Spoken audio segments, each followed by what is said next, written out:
নজর রাখবো। এবার থেকে আরজি করে পাহারায় কেন্দ্রীয় বাহিনী। আরজি কর হাসপাতাল এবং হোস্টেলে নিরাপত্তার দায়িত্বে থাকবে আধা সেনা। নির্দেশ সুপ্রিম কোর্টের। দেশ জুড়ে চিকিৎসকদের নিরাপত্তায় ন্যাশনাল টাস্ক ফোর্সও তৈরি করে দিয়েছে সুপ্রিম কোর্ট। এদিকে আরজি করে ভাঙচুরের ঘটনায় তদন্তে সেট গঠন করেছে লালবাজার।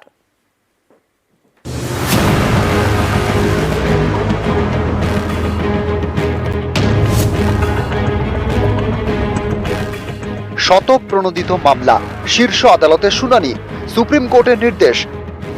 আরজি কর হাসপাতাল এবং হস্টেলের নিরাপত্তায় কেন্দ্রীয় বাহিনী মোতায়েন করতে হবে। সরকারি হাসপাতালে নাইট ডিউটিতে থাকা মহিলা চিকিৎসককে খুন, ধর্ষণ। 9 আগস্ট হাসপাতাল থেকে দেহ উদ্ধার হয়। তারপর থেকেই দেশ জুড়ে তোলপাড়। এই ঘটনার তদন্তের মাঝেই গত 14 আগস্ট মাঝরাতে আরজি করের ভেতরে ঢুকে ভাঙচুর চালানো হয়। চিকিৎসককে খুন ধর্ষণের পর থেকেই আন্দোলনে নামেন ডাক্তার এবং ডাক্তারি পড়ুয়ারা। বিচার চাওয়ার পাশাপাশি নিরাপত্তার দাবিতে তারা সরব। হাসপাতালে ভাঙচুরের পর এই দাবি আরও জোরালো হয়। এরই মাঝে শতপ্রণোদিত মামলা করে সুপ্রিম কোর্ট। মঙ্গলবার সেই মামলার শুনানিতে প্রধান বিচারপতি DY চন্দ্রচূড়ের বেঞ্চের নির্দেশ, আরজি কর হাসপাতাল এবং হস্টেলের নিরাপত্তায় কেন্দ্রীয় বাহিনী মোতায়েন করতে হবে। পর্যাপ্ত বাহিনী মোতায়েন করবে কেন্দ্র। CISF এবং CRPF দুই বাহিনী মোতায়েন করা যেতে পারে। কখন কোন বাহিনী মোতায়েন করা হবে সেটা কেন্দ্রের সিদ্ধান্ত। 9 আগস্ট আরজি করে সেমিনার হল থেকে উদ্ধার হয় মহিলা চিকিৎসকের দেহ। এড়িয়ে প্রধান বিচারপতি বলেন, অপরাধের নৃশংসতায় দেশ স্তম্ভিত। চিকিৎসকদের সুরক্ষা নিশ্চিত করতে পদক্ষেপ করতে হবে। আরও একটা ধর্ষণের অপেক্ষায় বসে থাকতে পারি না।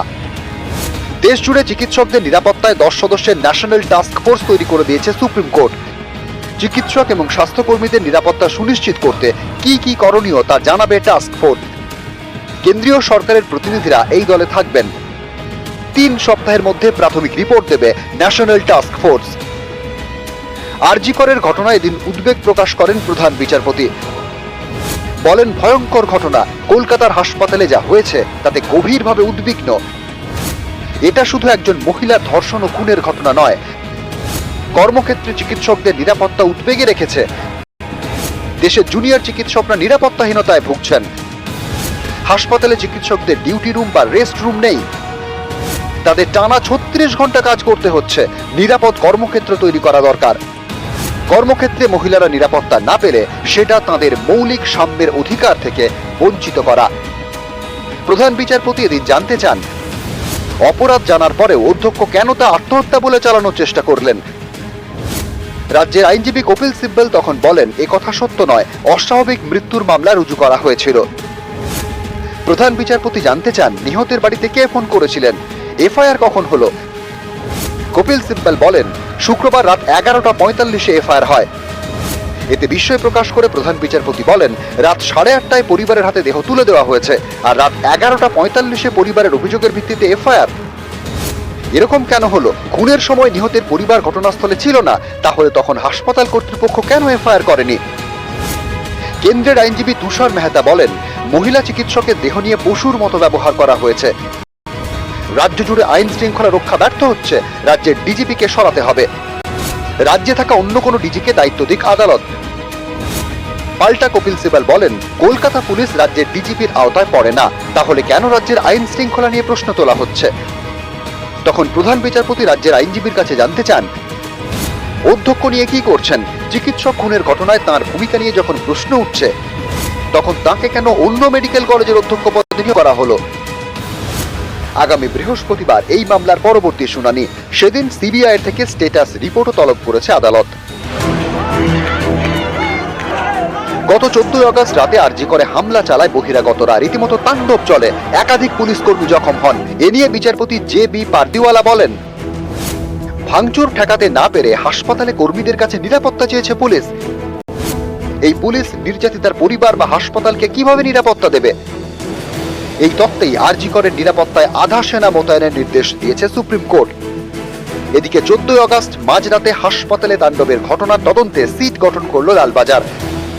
15 সদস্যের বিশেষ তদন্তকারী দল তৈরি করা হয়েছে।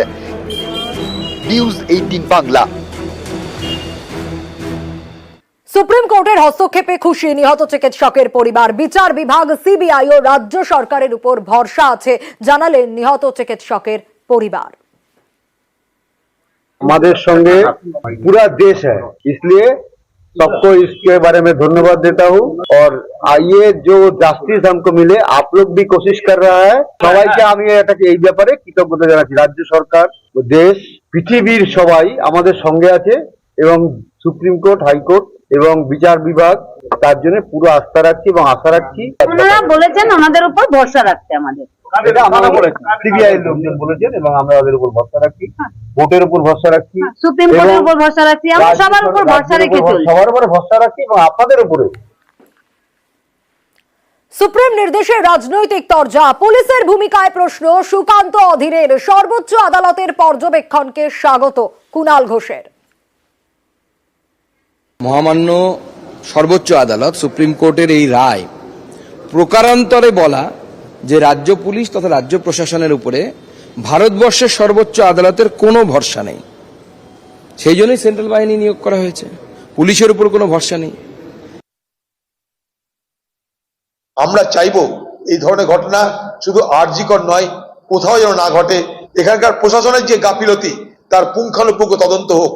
অপরাধী যারা অপরাধ করেছে তারা নয়, সে অপরাধকে লঘু করে দেখানোর জন্য যে পুলিশ কর্তৃপক্ষ, যে হাসপাতাল কর্তৃপক্ষ, সরকারি কর্তৃপক্ষ সকলকে সাজা দিতে হবে।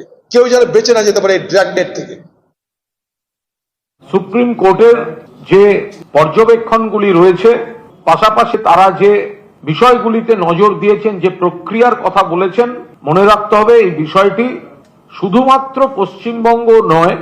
আমরা যেটা বারবার বলছিলাম যে এটা সারা দেশের ক্ষেত্রে একটা সামাজিক ব্যাধি, সমাজের অন্যায়। ফলে সুপ্রিম কোর্ট এটা কিন্তু সারা দেশের ক্ষেত্রে যে ব্যবস্থাপনার কথা বলেছেন, যে পদক্ষেপের কথা বলেছেন, আমরা তাকে স্বাগত জানাচ্ছি। আর এবার নজর রাখবো হাসপাতাল সুরক্ষায় অবসরপ্রাপ্ত সেনা ও পুলিশ, অবসর নেওয়া আধিকারিকদের সিকিউরিটি অফিসার, অবসরপ্রাপ্ত ডিএসপি ও অতিরিক্ত এসপিদের নিয়োগ করা হচ্ছে। আরো বিস্তারিত এই বিষয়ে আপডেট দিতে পারবে সোমরাজ। হ্যাঁ দেখো, রাজ্য পুলিশের তরফে বিভিন্ন জেলার এসপি ও সিপিদের নির্দেশ পাঠানো হয়েছে আগামী 24শে আগস্টের মধ্যে অবসরপ্রাপ্ত পুলিশ আধিকারিকরা বা অবসরপ্রাপ্ত সেনাবাহিনীর মধ্য থেকে গত 2 বছরে অবসর নিয়েছেন এমন কেউ কাজ করতে চাইলে তাদের নামের তালিকা পাঠানোর জন্য। মূলত অবসরপ্রাপ্ত পুলিশ আধিকারিক এবং অবসরপ্রাপ্ত সেনা বাহিনীর থেকে নিয়োগ করতে চায় রাজ্য, বিশেষত হাসপাতালগুলি নিরাপত্তার জন্য সিকিউরিটি অফিসার এবং নজরদারির জন্যই এই নিয়োগ করবে রাজ্য সরকার। তার জন্যই রাজ্য পুলিশের এডিজি আইন শৃঙ্খলা চিঠি দিয়েছেন বিভিন্ন জেলার এসপি সিপিদের। 24শে আগস্টের মধ্যে সেই নামের তালিকা পাঠানোর কথা বলা হয়েছে এবং তারা মূলত সিকিউরিটি অফিসার হিসাবে কাজ করবেন। শারীরিকভাবে সক্ষম এবং 2 বছর আগে অবসর নিয়েছেন তাদেরই নামের তালিকা পাঠানোর নির্দেশ দেওয়া হয়েছে রাজ্য পুলিশের এডিজি আইন শৃঙ্খলার তরফে। বেশ।